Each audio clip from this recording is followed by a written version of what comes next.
The Business of Agriculture is brought to you by Land Trust. Have you heard how landowners are increasing profitability by adding recreation to their portfolio of land use? Millions of outdoor recreators seek wide open spaces for birdwatching, photography, hunting, fishing, horseback riding, and many other farm and ranch activities. Landowners are partnering with the Recreation Access Network, Land Trust. Land Trust is an online platform connecting recreators with landowners for outdoor experiences on their land to increase profitability. Visit landtrust.com/BOA, as in Business of Agriculture, to learn more. That's landtrust.com/BOA.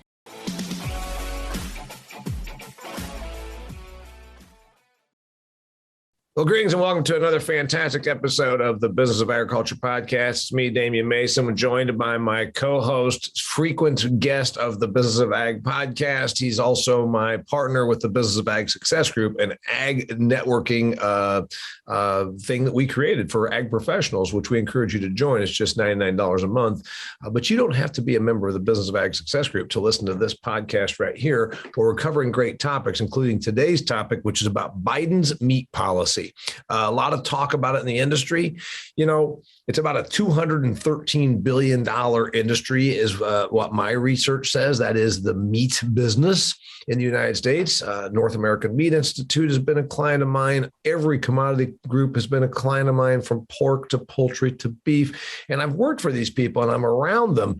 And it is a really big business that's kind of controlled by not very many packers and processors. That is what allegedly this legislation seeks to change. Todd, the founder of SwineTex, he's a livestock consultant.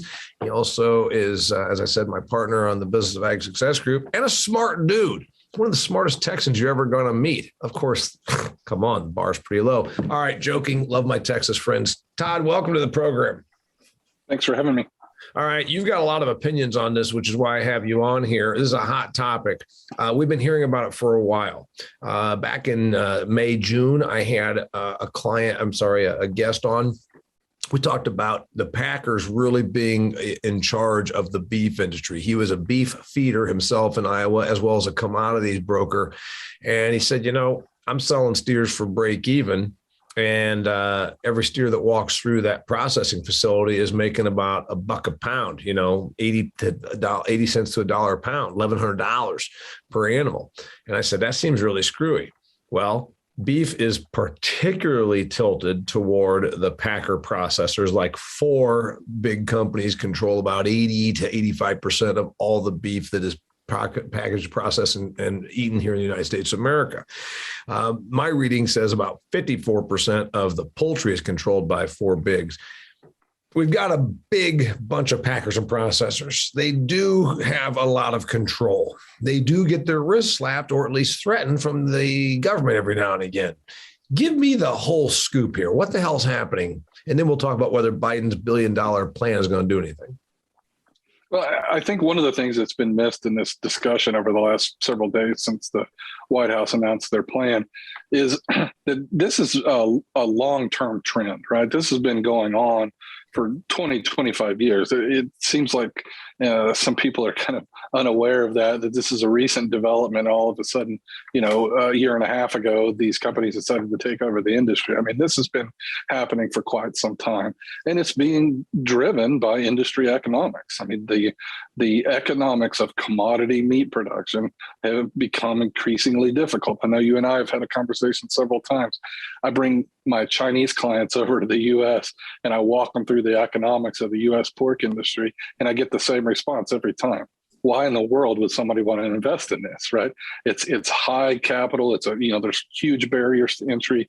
It's heavily regulated, and the margins are pretty modest, especially when you consider the amount of headaches and capital that have to be deployed in order to get into this business, right?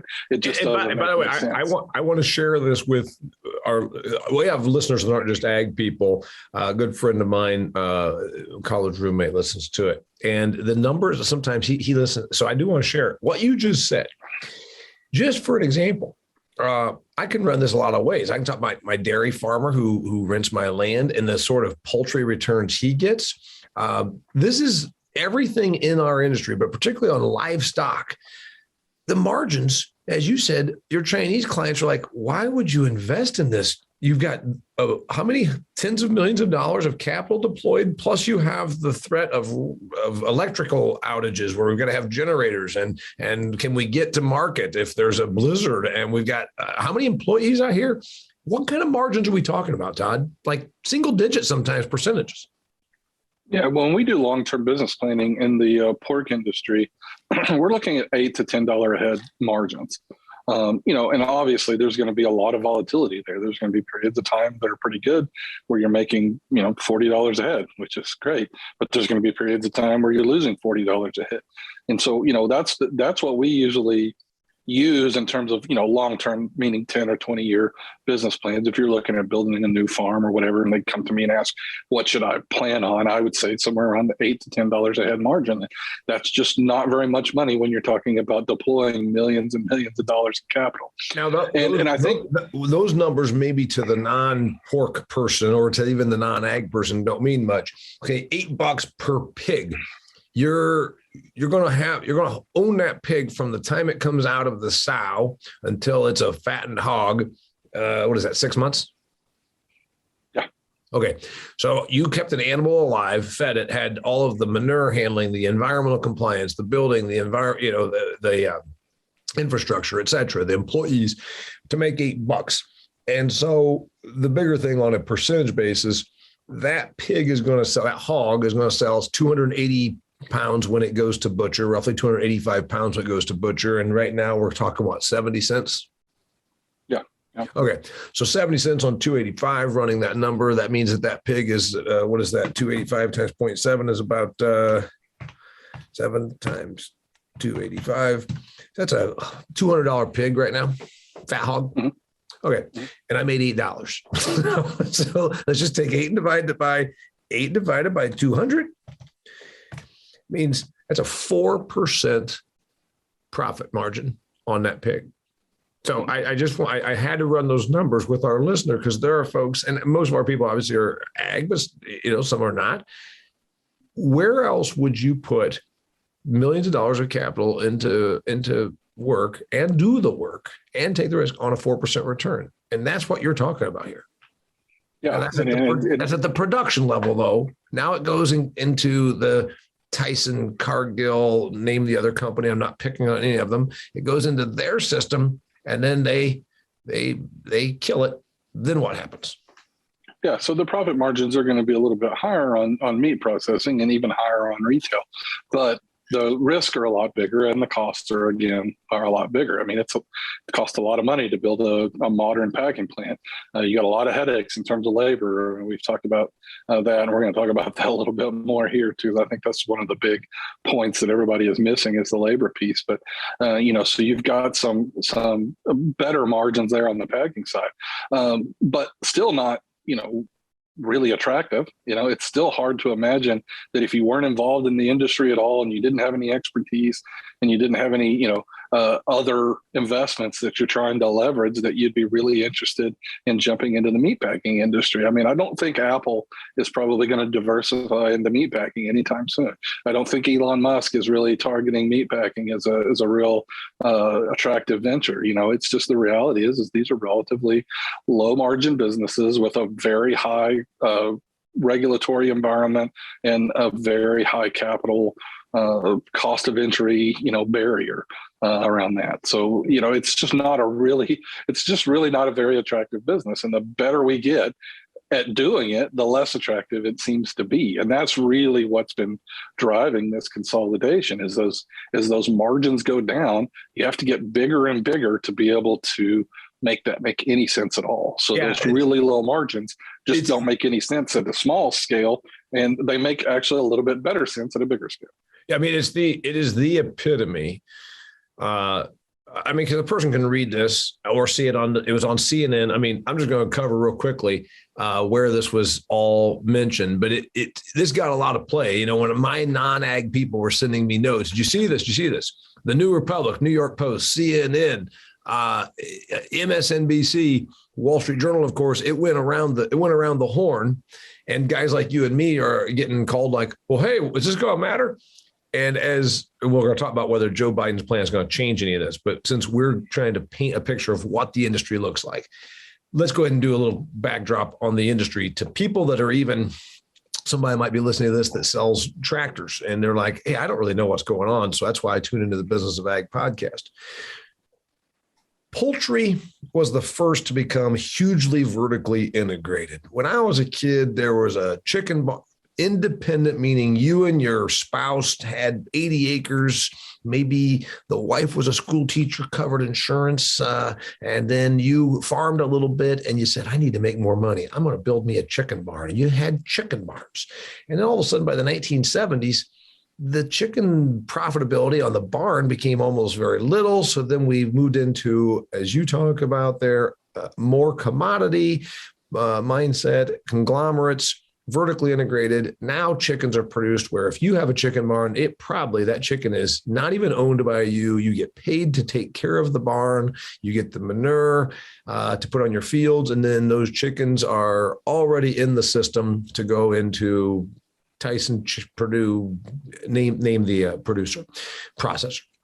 Then it happened in pork that way in the 1990s when pork became almost, you couldn't justify it. And now we've got it so that beef is not as vertically integrated, but it kind of de facto is because the packers have tremendous amount of market power and then can sort of dictate where they're getting their stuff from. But the point is, this marketplace has always been one of more consolidation and one where the producer worked for very little margins. We just talked about 4% on pigs. You don't work for hardly anything on poultry. You don't work for really hardly anything on beef. Who is making the money? I mean, you're saying that the packer isn't. Well, where the hell's the money being made? Well, the money is, if you just follow the money, it's mainly at the retail level. But again, the grocery business is not exactly a panacea either. Yeah, there's a lot of margin to be had there, but that is a tough business that ultimately operates at pretty small margins as well, because they have a lot of issues that they have to deal with in terms of wastage and product life. And I mean, it's a nightmare. Anybody that grew up in the grocery business will tell you that it's just a really tough way to make a living. Yeah, I think grocery stores operate. I think the most profitable, it's been a few years since I looked, Whole Foods was operating at like a 5.5% margin. And the Kroger, Walmart, we're at like 2.5. So I'd hardly say that they're getting rich on any of this. So is the answer just that there's no margin there? Because my beef feeders would counter, those beef processor packers, they were making $1 a pound and I'm making nothing. So how is it? What gives there?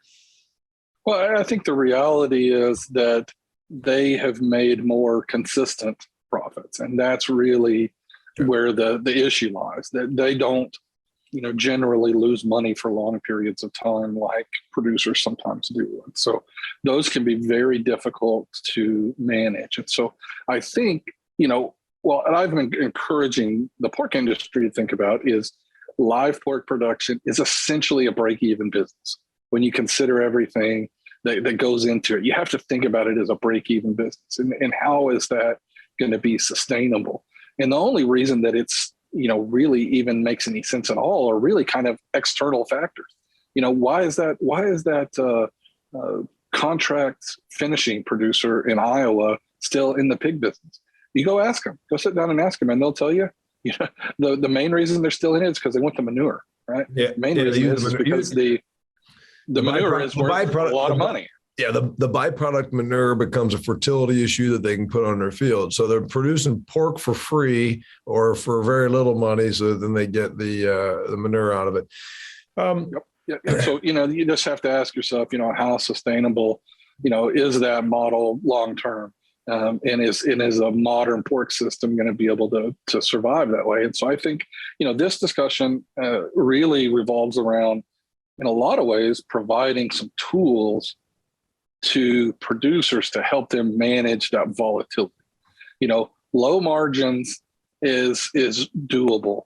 High cost of capital is doable, but when you add volatility into that piece, those three things together, high volatility, low margins, and high capital requirements, to me, the combination of those three things are not sustainable.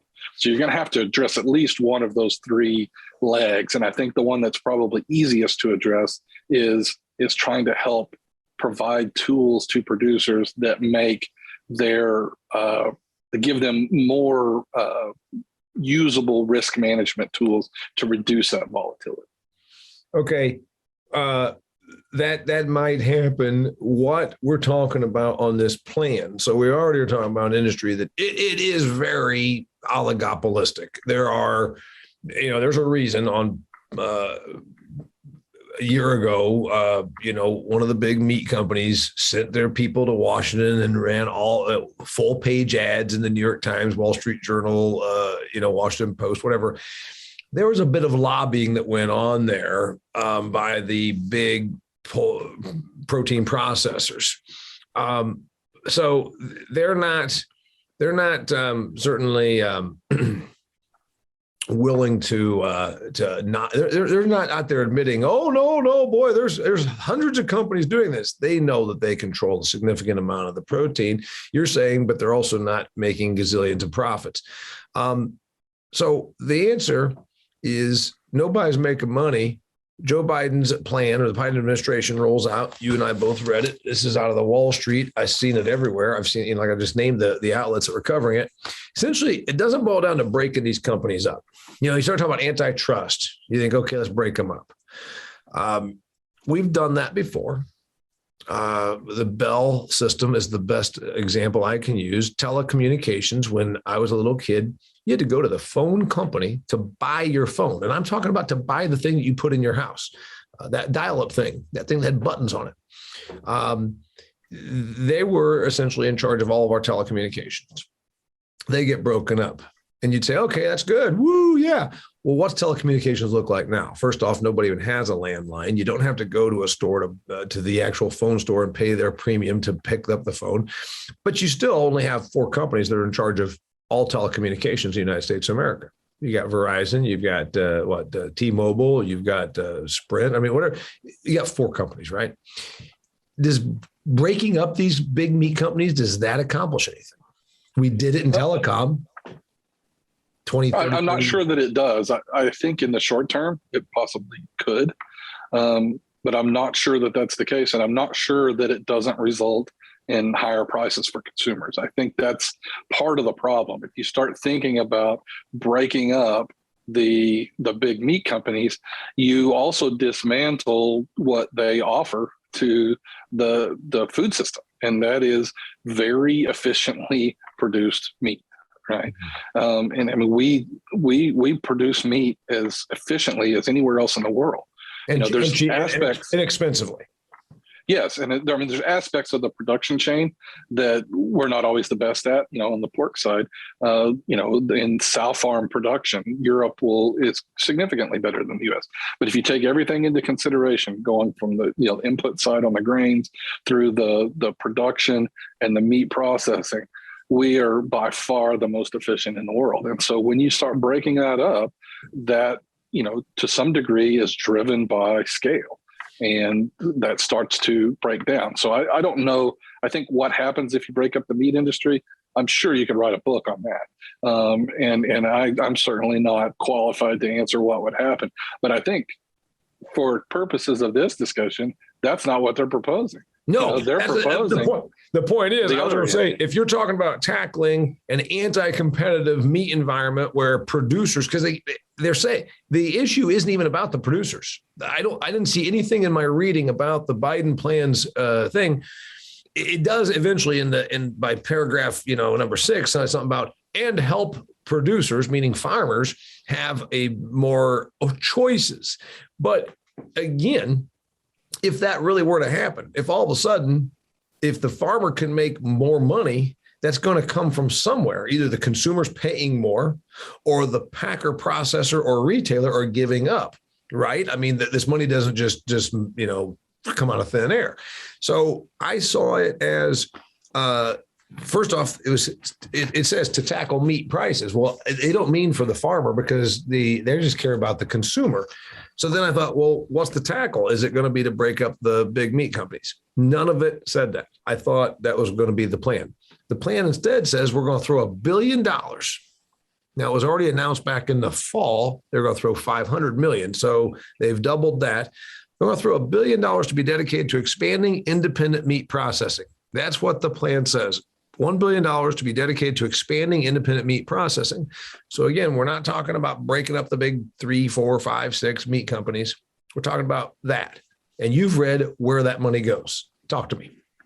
Yeah, so it's best I can tell, it's a little bit obscure, like most of these proposals are. They leave a lot of flexibility in there to make changes. But it looks to me like in terms of direct, payments and to encourage the expansion of quote unquote small plants, is about $375 million. Okay. So if we use $375 million as the number, that's going to go directly towards, presumably incentivizing people to build a plant. If we just assume that goes directly there, the question I think that nobody has answered yet is what are they talking about? Are they talking about a small plant being a pork plant that processes 2,500 head a day? That would be, an industrial scale for sure. But relatively small. I mean, the average, typical big pork plant in the U.S. would process 10,000 a day. So that would be roughly, 1/4 of that. And by the way, it's funny because there's nobody that thinks if you said, oh, we're going to be this small little meat company, what's that mean? Oh, we're going to have 2,500 hogs that weigh almost 300 pounds each coming through here. Nobody, again, that's our customers, the person that's out here in my suburban Phoenix neighborhood, like, 2,500 fat hogs come through there a day and end up hanging on a rail, and that's small, but by scale, that's not a huge meat processing facility. Right. So if that's what we're talking about, which again, I don't know what they're talking about. I'm having to, extrapolate based on what we do know. But if that's what they're talking about, then for that $375 million, you could build about 10 plants. There'd be about $35 million to build a plant like that.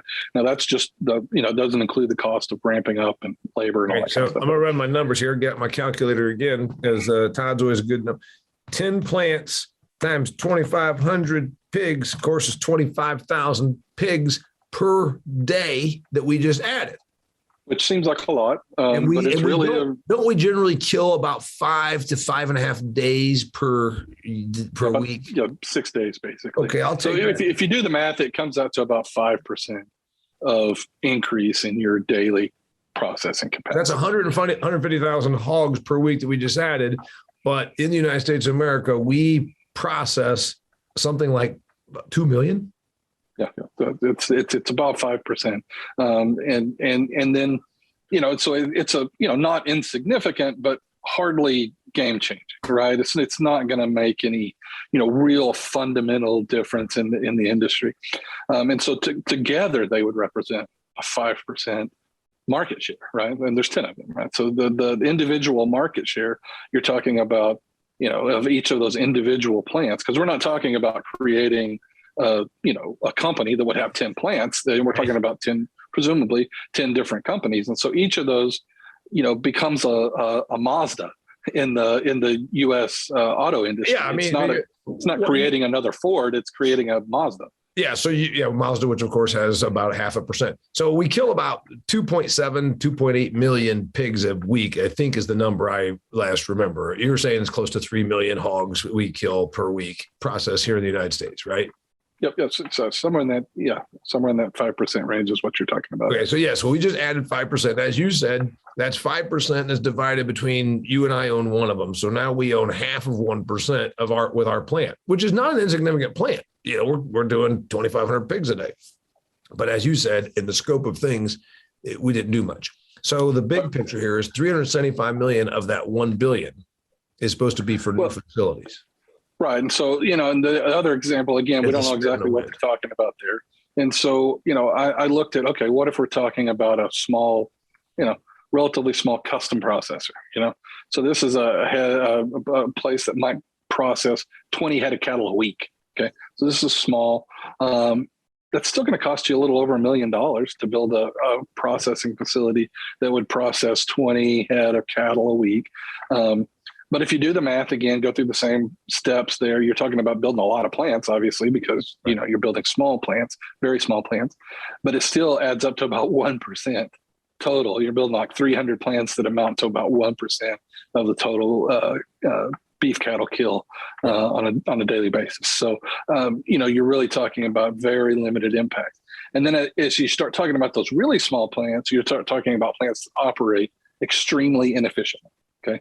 And when we talk about efficiency, I think one of the mistakes we make in the industry is people don't understand the impact of what we're talking about, how more efficient those big plants are. If you just look at cost of production compared to a large, beef plant operating today by one of the, big producers, you're talking about cost of processing that's 3 times, sometimes even more than it is with one of these big processors. So we're talking about extremely high processing costs, right? And obviously that gets passed along to consumers. Now you might argue they might get a better quality of product. Probably do.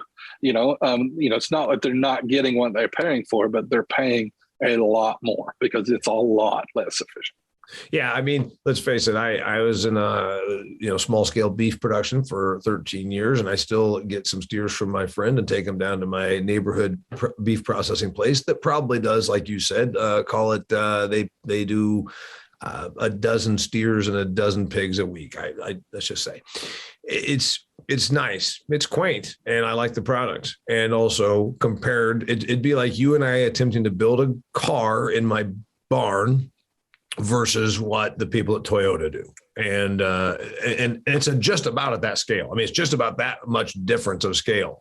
Me and you killing a dozen steers per week and cutting them and processing in our facility compared to what National Beef does in Dodge City, Kansas, becomes you and me building a car in my barn versus what Toyota does. I think that's honestly the comparison. So of course, there's a matter of scale, and there's a matter of efficiency, and there's a matter of, is any of this going to matter?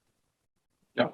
And I just don't think the amount of money that we're talking about, really, no matter how it's allocated, if it's invested in, trying to encourage, the development of smaller scale, processors that are going to somehow compete with these, big producers, just not enough money there. And I'm not sure that even if they did allocate, even a substantially bigger amount of money, that it would really be enough to make an impact. Because, there's a reason, like I said, at the end of the day, you can put that money out there, but if that business is not going to operate at a substantial profit, then somebody's going to allocate their share of that capital somewhere else where they're going to get a better return. So, so I just really don't think it's an amount of money that is going to be significant enough to have any impact. It's certainly not going to have any impact in the short term. These plants take time to build, and even small plants take time to build. And so you're talking about, many, many months and a bunch of regulatory hoops that you have to jump through. And so, this being considered a solution to short-term meat prices is just absurd. But even in the medium and long term, I'm just not sure that it would have much meaningful impact. And again, I'm not anti small processing. I mean, like you mentioned, we do some of that type of business myself, on the side. I like to go buy a half a beef or a quarter of beef and put it in my freezer. It's a better product. I pay a lot more for it. I know I'm going to pay a lot more for it. But that's something that I certainly don't discourage. And it's a great way for small producers to make some money, but it's not a replacement for large scale commodity meat production. Okay. Now there's people listening to this right now that don't like what you're saying. And they don't like what I'm saying. Actually, I'm not saying as many hateful things as you. You obviously hate small producers. You hate farmers. Okay. Neither of us do. We're talking about the reality of the situation. And we're also talking about what would really work. Okay. We just talked about breaking them up. I don't like oligopolies. I deal with one of 4 every day that I travel. The airline industry is unregulated, which is not really true. They're still sort of quasi-regulated. There was a time when they were more regulated, but God knows when the pandemic shut things down, the 4 big airlines went right to Washington, D.C. and got bazillions of dollars to keep them solvent. So to pretend that they're not still quasi-government, because they almost are. 4 airlines control about 82% of every flying mile in the United States of America. They, of course, are American, Delta, United Continental, whatever they call it now, and Southwest. We could break them up. Would it make a difference to the flying public? It's kind of the argument you're going to make. You already made about this. I don't know. You can still hop on a plane and wherever, Phoenix, Arizona, and get to Dodge, wherever the hell you're going to, go to Detroit, go to some small town pretty efficiently. That's the way you're saying is with the beef. So we're not going to probably break them up. What we're going to do instead is Joe Biden's a friend told him that meat prices were expensive. So he came out with a big press conference, or his handlers did, and said they're going to tackle meat prices. Your point on that was $1 billion thrown at the processing infrastructure is a spit in the wind. Doesn't matter. That's what your point is. Yeah, even if they're successful in what they're trying to accomplish, which I think is very debatable, I think they could end up with a lot of money left in that fund, right? So I think that the fact that we could even deploy that capital, is very much up for debate. But even if they were able to deploy that capital in the manner in which they're proposing, I don't think it would have any meaningful impact on, certainly not in the short term, but even in the medium and long term, have any real impact on meat prices for a country of 330 million. Now, does it help smaller scale ag? Does it help me with my 18 steers that I now have a place to go to that I didn't have, which I do have, but if I were that person, does it help small scale? Potentially. If facilities get built. Yeah, if you were looking to get into that business anyway, or wanted to expand an existing business, I think it could potentially help. But again, on what scale is that going to be, meaningful? It's meaningful, obviously, to you if it's your business, and maybe even to your local community. But in terms of having an impact on, the meat prices that the average American pays at the grocery store, it's going to be, negligible, probably not even identifiable.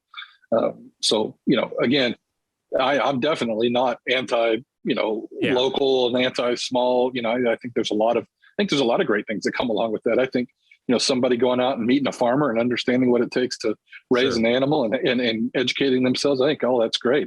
That's great for our culture, and it's great for our industry. And I'm definitely not opposed to that, but it's where you start talking about, that type of, system being a replacement for, whatever industrial meat production.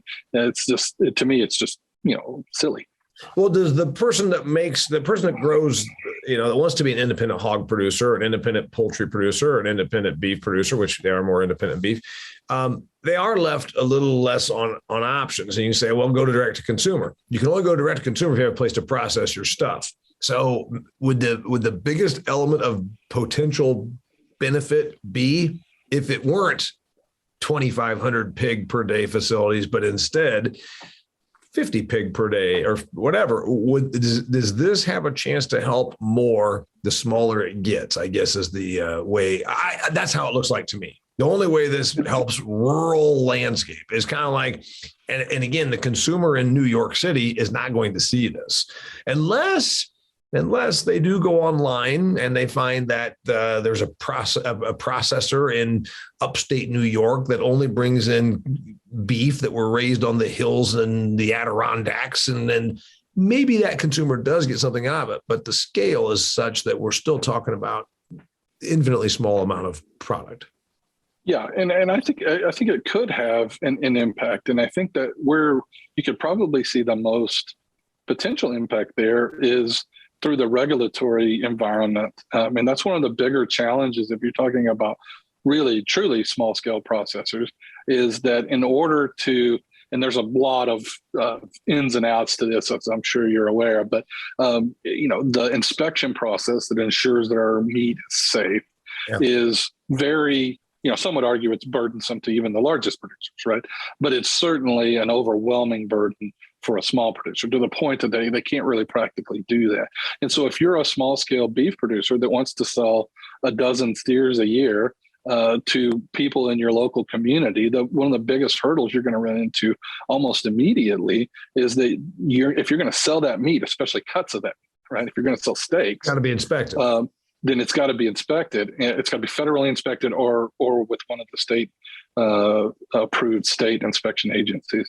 And very few of these processing plants are inspected because it's expensive and so forth. And so there's a lot of regulatory changes that have been proposed that really could have a substantial impact and really improve the prospects of that type of business. But then you start running into some concerns about food safety. Those regulations are there for a reason. They, like most regulations, were instituted in a response to some food safety challenges. As a response to Upton Sinclair's muckraking novel, The Jungle, which tried to put meat processors out of business 120 years ago. Let's face it, that's what they're all a response to. And I'm very much open to looking at changes to those regulations, but that's where you get hung up as people start getting really concerned about food safety, and then we don't want to undo the substantial success that we've had in terms of food safety. I used to spend a lot of time in China before the pandemic. They don't have those kind of safeguards, and they don't have that trust that when they go to the supermarket that meat is what they say it's going to be. They just don't. And so ironically, in China, you see a lot of people trying to go to farmers to buy, product directly because they don't trust the industrial system. And so we got to be really careful with that. Or they go to a wet market and buy bats. But that's a different story. Real quickly then, I guess you're kind of a proponent of the system that we have. And so meat prices are higher for the consumer, and yet we're still breaking even out here on the farm. And you say that's just the way it's going to be. Well, I think first of all, we have to really address the actual challenges. Well, what are the real challenges? Mm-hmm. Is it really just a problem that we have too many big meat companies? I mean, I think that's a factor. It's something we have too few big. Right. Yeah. Too few. That's a factor. We have to have that discussion. But the bigger issues in my mind right now, we're talking about the issue that we're dealing with right now is labor. And, that has been an ongoing issue. I mean, if you went 5 years ago, in fact, 5 years ago, I was at a conference in Chicago and talking to several meat packers. And I said, what's the biggest obstacle to you expanding shackle space? And they told me one, it was labor. That was the limiting factor. They could not expand because they could not find workers to staff the plant. And so and obviously everybody's dealing with that now. But that's something we've been dealing with. It's very acute right now in our industry, but it's been a theme, for years. And so that's something that we have to address. If you really wanted to make a difference in meat prices, you got to try to figure out a way to address that. That's a whole nother topic there, but we're also in the environment of overall inflation, right? And so what we're talking about here is meat inflation, and it's very prominent. It's out there. It's significantly higher than a lot of other areas, but we're in an overall inflationary environment. Used cars are up 20 some odd % as well. 27% on used cars, 57% on diesel, 50+% on gasoline. I agree with you. And by the way, this is what I was baiting you when I kept acting like you were anti-farmer and all that, because we know you're not. The reality is, the more stuff is touched by human hands, and meat has that. We're not automated. Soybeans don't need a lot of human touch. Meat, my God, you've got it at the livestock farm level, and you've got it at the meat processing level. You've got it all through the system. A lot of human hands touch it. What is going on right now? We have a labor shortage because we paid people to not work, et cetera, et cetera. We shut down the economy. These are realities. So the meat thing, the meat prices at the consumer level are, while we do have an oligopolistic processing system, it is wrong to blame it on that, particularly when you've got all these other factors, is what your assertion is, and I'd agree with that. Now, here's a big picture, but last point. If we end up sprinkling a whole bunch of small processors out here in the countryside, ultimately it's good. It's good for people like you and me that take our product there or buy our product there, and it gives one more avenue. But in the scope of things, it's not going to contribute to a lot of supply, is what you and I both know, just because of the sheer numbers of stuff that goes through the meat industrial complex. Yep.